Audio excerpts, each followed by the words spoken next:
Di ruang catatan karbon, salah satu pengawal berkata, "Saya akan melaporkan investigasinya. Dia adalah pemimpin Harpi bernama Fiona." Lalu dia menjelaskan, organisasinya bernama Ensemble. Mereka pelaku utama berbagai kasus penculikan di karbon. Mereka memiliki pemimpin pusat, dan sisanya adalah organisasi cabang beranggotakan manusia.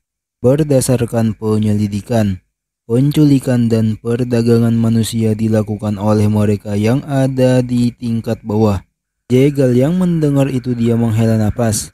"Jangan bilang itu saja," Fiona melanjutkan.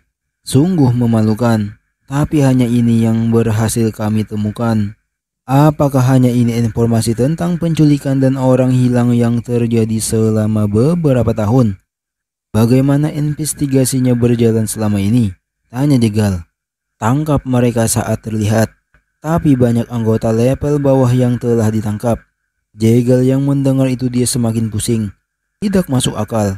Kelompok pemberontak akan tetap ada kecuali pemimpinnya ditangkap. Dia pun bergumam, "Situasinya lebih buruk dari dugaanku. Berada di negara yang terjajah selama berabad-abad membuat penyelesaian masalahnya menjadi terbatas. Dengan kejahatan semacam ini, seseorang hanya bisa menghadapi hukumannya tanpa ampun." Dia pasti kelelahan setelah mengejar sindikat perdagangan manusia. Lalu Jegal berkata, "Dan kalian, bisakah kalian berhenti?" Terlihat Minerva dan Sioi yang sepertinya sedang menghangatkan tubuhnya di tempat atau pelukan Fiona. Minerva berkata, Kau bilang apa?" "Ini hangat dan lembut," Sioi menambahkan. "Ku harap kalian tidak berlebihan," ucap Fiona. Sioi dia terkekeh. Lalu Jegal berkata, "Tapi ada cara yang efisien untuk menyingkirkan mereka." Minerva dan Sioi hanya menatap Jegal. Setelahnya Jegal langsung memegang kepala Minerva dan Sioi dengan tersenyum jahat, seraya melanjutkan dengan menggunakan umpan. Waktu terus berlalu. Scene berpindah di sebuah bar. Terlihat seseorang yang sedang minum. Lalu ada seseorang menghampirinya. Orang yang datang tersebut berkata, "Bolehkah aku duduk di sini?" Tanyanya kepada pria yang sedang minum. "Terserah kau saja," jawab pria itu acuh tak acuh. Dia pun duduk. Setelah duduk dia hanya melirik, lalu berkata, "Kau lebih kecil dari yang ku dengar." Pembunuh bayaran Mark Blantyre. Ternyata pria botak tersebut adalah Mark Blantyre yang sebelumnya pernah dikalahkan oleh Jegal. Blantyre dia berkata, "Ketika tekadmu rusak, tubuhmu akan hancur. Kau datang sejauh ini tanpa rekan, kehormatan, dan lainnya." Pria itu pun menuangkan minuman ke gelas sembari berkata, "Benar, wilayah netral ini adalah tempat orang-orang itu pergi." Terlihat di bawah gelas tersebut ada sebuah kartu. Itu sebuah kartu dari organisasi tertentu. Pria itu berkata, "Maukah kau bekerja sama dengan kami?"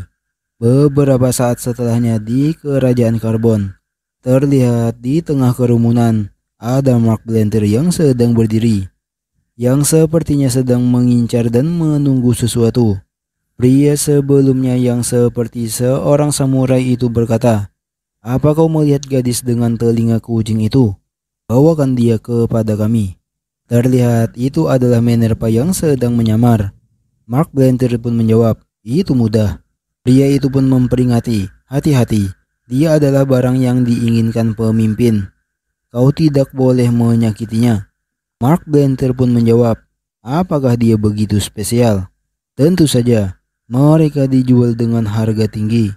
Anak seperti itu memang pasti menonjol." Tapi dia tiba-tiba muncul. "Entahlah. Omong-omong, ku harap kau tidak terluka." Mark Blantyre pun berjalan. Setelah berjalan dia seperti memikirkan sesuatu. Di sisi Minerva yang sedang menyamar, dia terlihat sangat senang saat berjalan menari. Namun tiba-tiba kakinya terpeleset yang membuatnya terjatuh.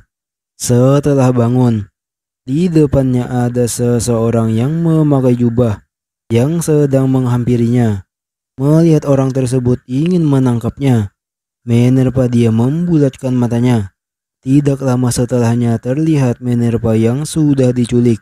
Pria itu berkata, "Ya, sungguh sempurna. Meskipun tidak berlatih, keahlianmu selama ini tidak menghilang. Itu sungguh pujian." Tanya Mark Blenter. "Barang yang ditangkap kali ini kualitasnya tinggi. Jadi pimpinan kami akan memilihnya sendiri. Mark, kau harusnya mengambil keuntungan." "Aku?" tanya Mark Blenter. "Kenapa? Apa kau gugup?" Tidak," jawab Mark lagi. "Seseorang selevel dirimu tidak perlu gugup. Kau akan melihat hal yang lebih menakjubkan mulai sekarang." Scene berpindah di tempat organisasi mereka. Terlihat di setiap lorong ada penjaga yang berdiri. Mark Blenter yang melihat itu dia terkejut. "Ini, aku membuat gudang di terowongan dwarf yang diabaikan." "Tapi bukan itu saja," ucap pria tersebut. Lalu Mark bertanya, "Bagaimana dengan mereka?" "Maksudmu, Ainjong?" Catatan, Ainjong adalah nama ras seperti ogre, goblin, dan lain-lain. Pria tersebut pun menjawab, mereka bertingkah mengunggulkan rasnya. Tapi sebenarnya mereka mirip dengan manusia. Ketika kau lapar, hal-hal semacam solidaritas suatu ras akan diabaikan. Pimpinan selalu berkata, semua ini tentang uang. Tidak lama setelahnya mereka pun sampai di tempat pimpinan mereka. "Mark Blenter, kau sungguh seseorang yang berharga dalam ensemble kami," ucap sang pemimpin. Lalu melanjutkan, "Produk seperti yang satu ini sangatlah langka." Mark yang mendengar itu dia bergumam, apakah orang ini pemimpin ensemble? Pemimpin itu pun berkata kembali, "Mari kita lihat barangnya lebih dulu." Mark pun dia menaruh karung untuk menculik Minerva, lalu membukanya. Ini dia. Oh. Setelah itu terbuka, terlihat Minerva yang sedang berpose seperti seekor kucing.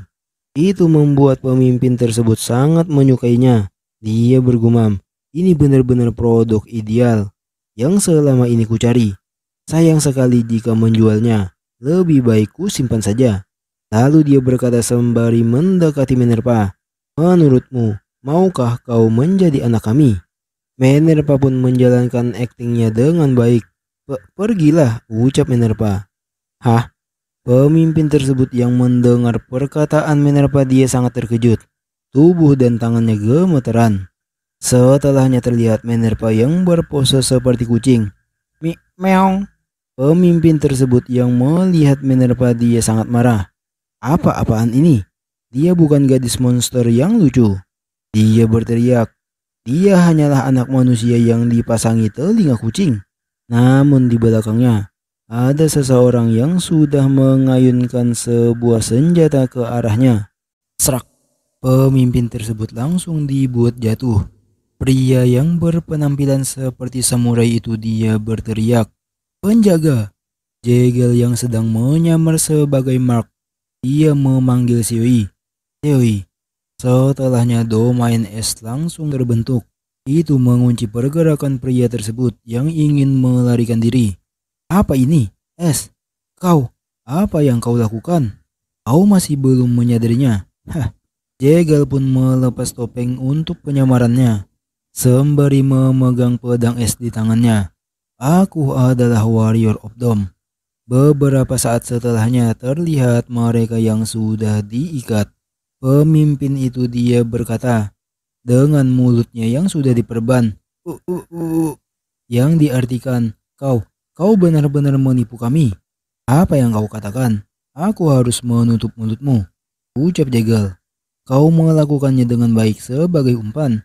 Kau berakting sangat terampil." Jegal dia mengelus-elus Minerva. Minerva yang dipuji dia bergetar dengan wajahnya yang memerah. Di sisi lain, Sewi dia tertawa. "Itu sangat cocok denganmu, Yoni." "Pergilah kau," ucap Minerva marah. "Kau membuatku melakukannya. Kaulah yang membuatku mengatakannya." Lalu Sewi bertanya, "Signem, kenapa Anda menyamar sebagai Mark?" "Itu mudah disamarkan karena aku botak." Jegal dia memeriksa sesuatu, seraya bergumam, Tidak ada yang layak untuk diambil. Lalu dia kembali berbalik ke arah dua orang tersebut. Katakan padaku semuanya tentang lokasi para demi-human yang diculik dan pasukan yang dikerahkan. Uh, uh, uh, uh, uh. Bebaskan kami dulu sebelum kami mengatakannya.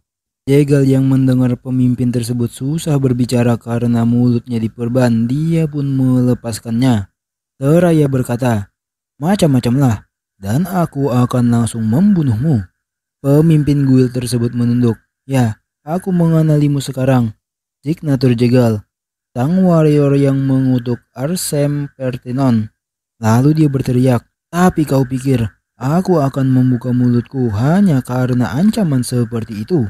Aku tahu hak-hakku. Sesudah aku menjalani persidangan yang adil, kalau aku angkat bicara, negara ini akan. Namun sebelum menyelesaikan perkataannya, Jegal langsung menendang dagu pemimpin tersebut yang membuat dia memuntahkan seteguk darah. Jegal dia mencengkram erat kerah bajunya. Dengan tatapan dan niat membunuh yang ekstrim, Jegal kembali mengancam. Jawab. Pemimpin tersebut yang melihat Jegal, dia pun membuka mulut, turun ke basement, dan di pojok paling kanan gudang ada pintu rahasia. Ada 20 mercenari dan pemimpin mereka, dan kuncinya ada di sabuknya. Setelah pemimpin tersebut membuka mulut, Jegal pun melepaskannya seraya berkata, terima kasih. Aku akan segera kembali. Kalau ada hal darurat, teleport dan segeralah datang. Ucap Jegal menginstruksikan kepada Seoi dan Minerva. Seoi pun berkata, tapi Ziknim, bagaimana bisa Anda melakukannya tanpa Red Dragonmu? Hahaha, akhirnya tiba waktunya untuk tubuh ini digunakan. Ucap Minerva. Itu membuat Jegal dan Seoi menoleh dengan heran. Minerva pun melanjutkan, aku sudah menunggu untuk hari ini, pelayanku. Jegal pun menjawab, tidak, juga aku di sini. Kenapa? Ucap Minerva terkejut, karena dia pun tidak digunakan juga. Lalu Jegal menyeringai, tangan kosong saja sudah cukup. Lalu Sin berpindah di basement bawah tanah. Terdengar suara tangisan. Lepaskan aku. Salah satu penjaga berkata, bocah-bocah bes sialan ini sangat berisik. Mama, papa. Terlihat Alice yang ketakutan. Pria tersebut yang muak mendengar tangisan dari Alice. Dia pun marah. Hai dwarf, berhentilah menangis. Namun itu membuat Alice semakin ketakutan dan menangis. Lalu ada seseorang yang berkata, kau tak apa, dwarf. Alice pun menoleh. Terlihat di samping penjara dari tempat Alice dikurung, ada salah satu demi-human yang bertubuh besar dan berwarna merah. Alice yang melihat itu dia bergumam, apa? Lalu demi-human tersebut berkata kembali, para dwarf itu kecil dan kuat, tapi para dwarf adalah suku para warrior. Sabar adalah keutamaan seorang warrior. Bahkan para dwarf pun bisa bertahan dengan tangguh. Terima kasih, Mr. Ogre, ucap Alice dengan tersenyum setelah ditenangkan oleh Mr. Ogre tersebut. Penjaga sebelumnya menghampiri salah seorang pria, yang dimana adalah pria tersebut yang sempat berkelahi dengan Jegal dan memiliki dendam kepada Warrior of Justice. Apa kau tadi melihatnya? Dia bereaksi ketika aku mengetuk selnya. Bukankah rasanya seperti kita berada di kebun binatang? Pria itu pun menjawab, tidak seperti itu. Bahkan di sini binatang bisa bicara. Ngomong-ngomong, ini sudah waktunya pergantian shift. Kenapa tidak ada yang datang? Lalu ada seseorang yang berkata, kita dalam masalah besar. Ada seorang penyusup. Mereka yang mendengar itu pun menoleh. Sialan, siapa penyusupnya? Harpes bodoh atau Dwarf Scots? Jegal yang datang dan sedang menyamar dia berkata, bukan, seorang manusia. Dia juga sendirian. Pria tersebut yang mendengar itu tentu saja marah. Arahkan aku ke orang gila itu. Aku akan mengurusnya dengan cepat. Jegal dia membuka penutup wajahnya dan berkata, tidak perlu. Aku sudah di sini. Seraya berkata dia langsung melumpuhkan penjaga sebelumnya. Pria itu yang melihat Jegal tentu saja sangat marah. Kau, Warrior of Dome. Jegal dia merespon dengan tersenyum. Sudah lama bukan? Dan yang mengejutkan, kau masih hidup. Karena bajingan sepertimu dan yang disebut Warrior of Justice, aku kehilangan bawahanku, reputasi, semuanya dan sampai sejauh ini. Pria tersebut langsung mengambil kuda-kuda untuk bertarung. Aku, Thoradin, biarkan dendam bawahanku terpenuhi hari ini. Jegal yang melihat kuda-kuda tersebut dia bergumam, boxer, atau lebih tepatnya petinju. Pria tersebut dengan marah berkata, kalau kau seorang pria, hadapi aku dengan tangan kosong. Jegal yang mendengar itu dia berkata, aku minta maaf, tapi aku bukan seorang boxer. Kalau begitu, matilah saja. Pria tersebut langsung melancarkan serangan tinjunya ke arah Jegal. Jegal menghindarinya dengan menunduk, seraya menyiapkan sebuah serangan juga. Jegal, peasant, pot, work, shrak. Tebasan dari Jegal langsung membunuh pria tersebut. Lalu Jegal mengambil kunci dan berkata, aku akan menerima ini dengan senang hati. Setelahnya Jegal membuka kunci dari penjara. Lalu berkata, kalian tertangkap cukup banyak. Hah, what your name? Ucap Alice memanggil Jegal. Jegal pun menoleh. Alice, tunggu, aku akan mengeluarkanmu dengan cepat. Saat Jegal ingin membuka kunci penjara tersebut, ada seseorang yang berteriak. Ada seorang penyusup. Beberapa orang sudah terluka. Sialan, aku sudah ketahuan. Terlihat beberapa orang yang sedang berlari menuju ke arah Jegal. Itu dia, lumpuhkan dia. Namun sebelum mereka sampai ke tempat Jegal, Mr. Ogre sebelumnya yang sudah dibebaskan, itu langsung melancarkan serangan ke arah orang-orang yang baru datang dan membuatnya tumbang. Lalu dia berkata, manusia, aku akan membantumu. Jegal yang melihat itu dia tersenyum. Kau, siapa namamu? Mr. Ogre tersebut menjawab, namaku Halcyon. Baiklah, Halcyon. Dengan tersenyum Jegal bertanya, ingin melancarkan beberapa pukulan?